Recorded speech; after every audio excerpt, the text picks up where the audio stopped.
hoş geldiniz. Hayatta bazen en değerli dersler biliyor musunuz? İlk başta duymaktan hiç de hoşlanmadıklarımızdır.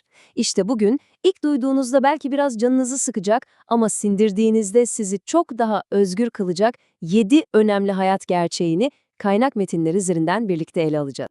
Peki neden böyle? Neden en değerli dersler en çok direndiğimiz şeyler oluyor? Çünkü bu acı diye tabir ettiğimiz gerçekler aslında birer olumsuzluk kaynağı falan değil. Tam tersine kendi gücümüzü tekrar elimize almamız için birer anahtar. Bugünkü amacımız da tam olarak bu. Acının içindeki o özgürlüğü hep beraber keşfetmek. Yolculuğumuza en dış çemberden, yani sosyal dünyamızdan başlayacağız. Kaynak metnin arena dediği bu alanda, toplum içindeki yerimizi ve diğer insanlarla olan ilişkilerimizi şekillendiren bazı temel gerçeklerle yüzleşeceğiz. Hazır mısınız? Bu alandaki ilk gerçek aslında hepimizin zamanla fark ettiği bir şey. Yıllar geçtikçe o kalabalık arkadaş çevresi yavaş yavaş daralır. Onlarca tanıdığa sahip olmak güzel görünebilir ama genelde bu yüzeysel bağlantılar demektir. Asıl samimiyet, asıl güven ise çok daha küçük, daha çekirdek bir çevrede bulunur. Yani olay kalabalıkta değil, kalitede.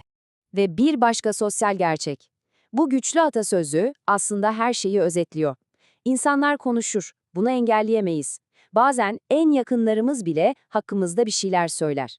İşte buradaki asıl sınav, söylenenler karşısında sakin kalıp misilleme yapma tuzağına düşmemek. Karakter tam da burada belli oldu.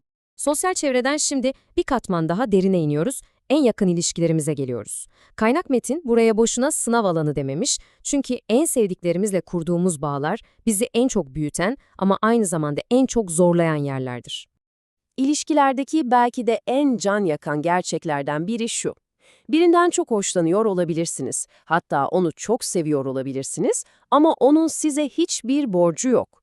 Sizin o yoğun duygularınız karşı taraf için bir karşılık verme zorunluluğu yaratmıyor. Kaynağın da uyardığı gibi bu durumu kabullenmek yerine agresifleşmek en çok sizin itibarınıza zarar verir. Şimdi de destek olmakla ilgili çok önemli bir noktaya gelelim. Sevdiğiniz biri bir derdini anlatıyorsa, içgüdüsel olarak hemen çözüm bulmaya çalışırız değil mi? Ama bazen yapabileceğimiz en iyi şey sadece ve sadece dinlemektir. Evet, belki sözleriniz bir kıvılcım çakabilir ama sürekli akıl vermek, sorunu çözmeye çalışmak çoğu zaman ters teper. Bazen en büyük yardım sadece sessizce orada olmak. Ve geldik yolculuğumuzun en kritik noktasına. Her şeyin başladığı ve bittiği o yere. Kendi iç dünyamıza. Dışarıdaki bütün bu sınavlarla, arenalarla başa çıkabilmemizin temeli işte tam da burada atılıyor. İç dünyamızla ilgili yüzleşmemiz gereken ilk gerçek değerimizin kaynağı. Şöyle bir düşünün, sizi sürekli kötü hissettiren, aşağı çeken insanların yanındasınız. Kaynak metin diyor ki, o an dünyanın en pahalı kıyafetini giyin, en büyük başarıları siz elde etmiş olun, hiç fark etmez. O insanlar sizi yine de kötü hissettirecektir. Buradaki can alıcı nokta tam olarak şu, değeriniz ne kıyafetinizle artar ne de statünüzle. Asıl mesaj çok net. Önce iç dünyanı zenginleştir, yani öz saygını, iç huzurunu. Dış dünya, inanın zaten onu takip edecektir. İç dünyamızdaki bir diğer önemli konu da bedenimiz.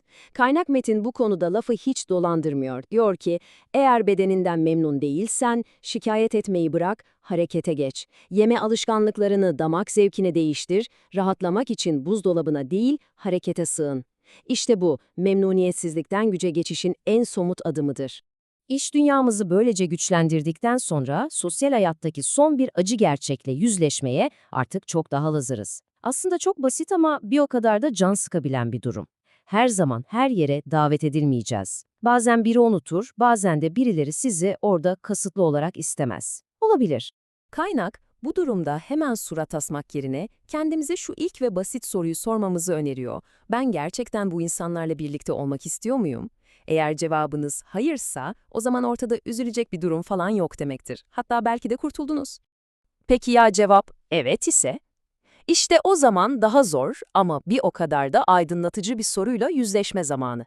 Bu anlar dışlanmış hissetmek yerine kendi davranışlarımız hakkında, belki de farkında olmadığımız kalıplar hakkında önemli ipuçları keşfetmek için inanılmaz değerli birer fırsata dönüşebilir.